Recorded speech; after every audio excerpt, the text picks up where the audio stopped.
کراچۍ نه د چترال هغه غرونو پورې د بلتستان او د کشمیر او د ایران د سرحدونو پورې الحمدلله دا مدرسې وفاق سره ملحق دي او ډېر لوی نظم دی، ډېر لوی نظم. دا د الله کرم دی په موږ باندې. دومره لوی بورډ زما په علم کې هم نشته او ستاسو په علم کې به هم نه چې دومره لوی بورډ هغه په یو اسلامي ملک کې د یو ادارو قایم وي او د هغې دومره لوی نظم دی.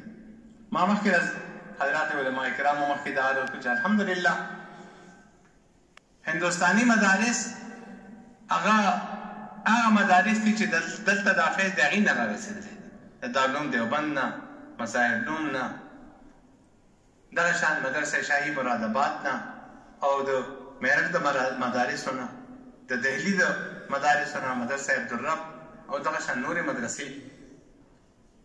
نو هغه زموږ محسن مدرسې دي، محسن ادارې دي، ځکه چې دا مدرسې د هغه مدرسو اولاد.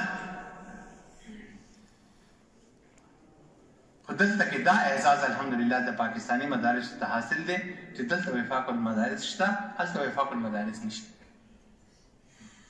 دا په موږ باندې د الله پاک کرم دی.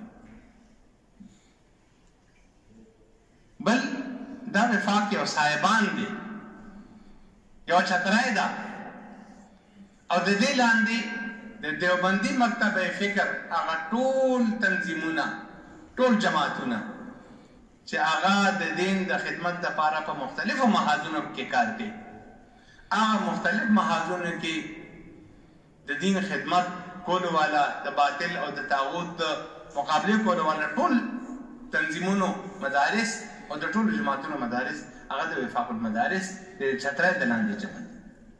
بل موږ سره د وفاق المدارس نه علاوه یو پلیټفارم داسې نشته چې موږ ټول په هغې باندې راجمع کېږو.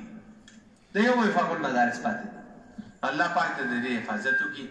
الحمدلله ثم الحمدلله وفاق المدارس بل څه شی نه دی، دا موږ او تاسو زموږ دا مدارس د دې اجتماع او د دې د اتفاق د دې نوم دی وفاق المدارس. نو نن دغه اجلاس د وفاق المدارس په حوالې سره دی. ستاسو په علم کې ده چې د وفاق المدارس چې کوم موجوده ډانچه ده، انتظامی ډانچه، کرم دی، ډېره لویه مهرباني ده. الحمدلله لږ ډېر محنت وي او الله تبارک وتعالی د هغې هغه ثمرات مرتب کړي. دا ستاسو د ټولو حضراتو د هغه تعاون، ځکه چې ما تاسو شروع کې عرض وکړو چې وفاق المدارس بل شی نه دی، بیل شی. وفاق المدارس زما ستاسو د ټولو د اجتماع نوم وفاق المدارس دی. شکر دی الحمدلله.